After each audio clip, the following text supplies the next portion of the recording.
Hello and welcome to my tiny kitchen here. I have been asked about this for quite some time now and by quite a lot of people, so I thought tonight is the night. I just, ended up having unexpectedly an evening off, and I thought, okay, I will show you now how to make ghee. Ghee is the one or maybe one out of two dairy products that I really do use, and I find that it makes a huge difference. It is the one product that in Ayurveda is really recommended, and I know some of you are vegan and want to stay vegan, and that's absolutely understandable. Unfortunately, there is no real substitute though for ghee. Ghee contains a lot of butyric acid, which is what the cells in the gut use to repair themselves. It heals the gut lining, and it produces probiotic bacteria that are just really, really good for the microbiome. So it has a really, really special, really good balancing effect on the gut and on the digestion, a real healing effect. And also on the skin, it's really good on the skin. So it's used for some formulations in Ayurveda as well. Grita, they're called, when herbs that are produced with ghee. Sometimes ghee is also used in herbs that you take internally, like triphala, for example.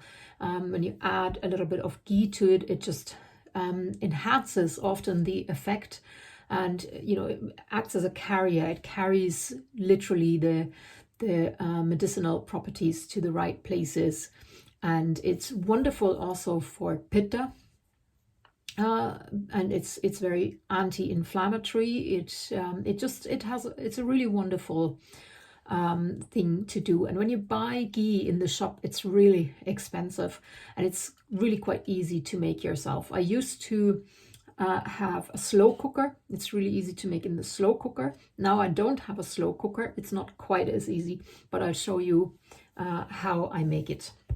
So I have butter here. I'm in Germany. It's the German butter, not the good Irish butter, but it's organic butter.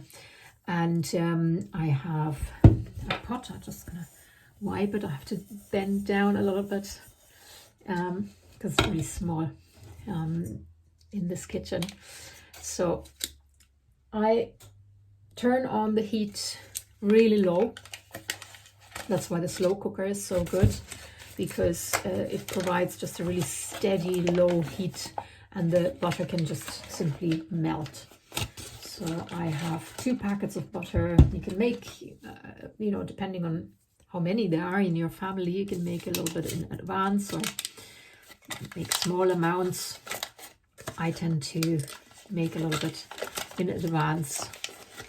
Back in Ireland, when all the kids were at home and we were quite a big family, I used to get 6 or 7 packets of butter and put them in the slow cooker, and it lasts a good while as well. And in fact, sometimes it can even improve in quality as it matures.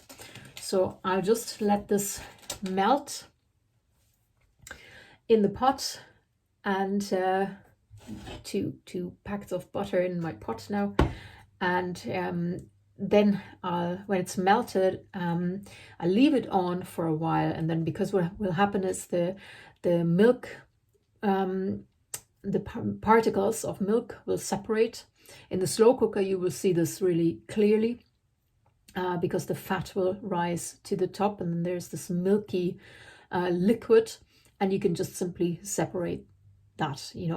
On your stove it's a little bit hotter, probably even on the lowest setting, and so the better way is to just leave it standing longer until those milk particles have, the watery part has evaporated, and the milk particles are literally, they burn.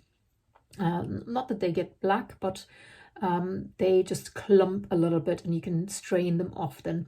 So I let this sit now for a while, and I will come back to you in a moment. So now you see how the milk solids really do become solid. Now this has been about 20 minutes now, 25 minutes, and I will leave it a little longer to really be sure that I can strain it out properly. But you see how clear the liquid is, the pure fat, the purified fat. So we'll leave it on a little bit more.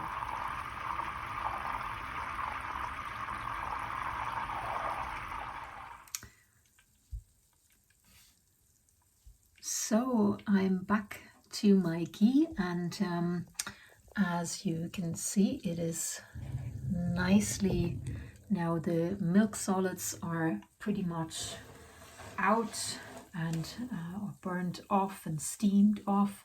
And now I'm going to use a little strainer, metal strainer, no plastic, because it's hot, and I will strain this mixture now into a clean jar.